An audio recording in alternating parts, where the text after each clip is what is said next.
Well, speaking of non-boring news, I wanted to make sure that we made time for we just never talk about radio ads, and when they come up, at award shows and stuff. I'm always fascinated because I sit down at those like press conferences where they announce the radio winners. And I'm like, I'm not gonna know any of these. I haven't heard a radio ad in for damn ever. So Tim, tell us.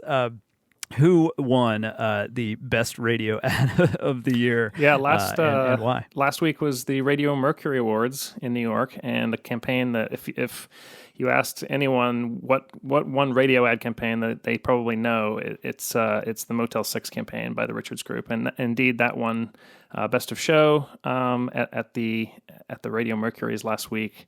And let's listen to the 30-second spot now that took Best of Show. The single ad, actually, it was 3 ads in a campaign that won Best of Show, but this single execution won Best Spot of the Night.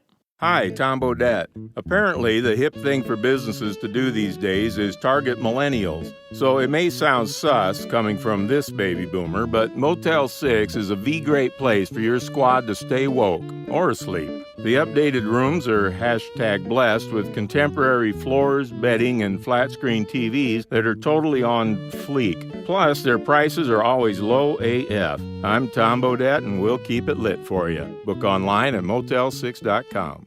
So, as you can tell, it's still Tom Bodette. He's still doing these ads. He's been doing them since 1986, which is crazy. I think Richards Group's had the account since then. I think it was a creative director at the Richards Group was listening to NPR one day, and Tom Bodette in the mid-'80s had, when he was still building houses in Montana, wherever he lives, he had this sort of side gig as a commentator on NPR. He would give these sort of little humorous essays, and someone at the Richards Group heard him and thought, man, that guy would be a great radio advertising voice. And sure enough, the campaign was a smash hit. As soon as it started running in 1986, it won Best of Show at the Radio Mercury's in the very first Radio Mercury Awards in 1992. Motel 6 and the Richards Group won Best of Show then. They won Best of Show this year. It's 31 years later. And it's incredible. I mean, it's the consistency of this campaign, 31 years. They hit on a formula that worked, and they keep it fresh. I mean, the millennials spot that you just heard is such a funny take. There's a few other ones. If you search for Radio Mercury on the Adweek site, you'll be able to find. There's a couple of other ones in the campaign this year that were very funny. One in which Tom pretends to have had plastic surgery because the motel's remodeled its rooms, and so he's talking as though he can't really smile or speak, which is pretty funny. So yeah, I love this campaign.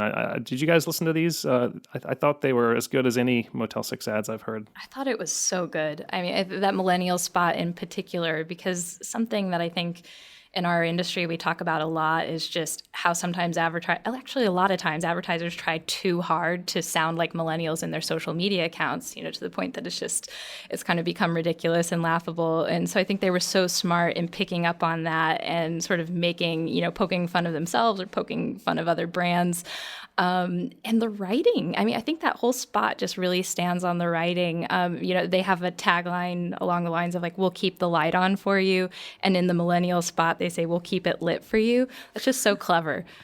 Now, a millennial wrote that spot. The interesting backstory here is that a guy named Chris Smith runs the account creatively at Richards, and he was on our very first Creative 100 list back in 2015. And at the time, he told us that I guess he was in 8th grade back in 1986 when this campaign started, and it was part of what made him want to go into advertising.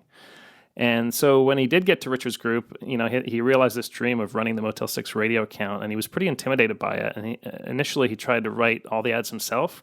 He was very precious with it.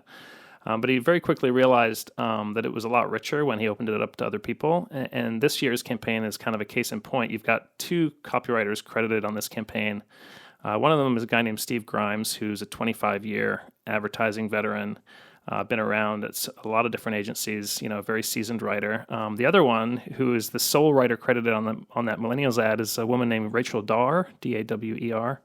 And she graduated from UT Austin in 2015, and she was an intern at Richards that summer. She joined in the fall. She joined in the fall as a full-time copywriter, and here we are. It's like 18 months later, and she just won Best of Show, for a campaign that started probably 10 years before she was born. So, wow, a smart millennial campaign written by a millennial. What a Madness. concept. Yeah, it's just great to see young talent contributing to such a classic campaign. Well, all right. Well, we're going to keep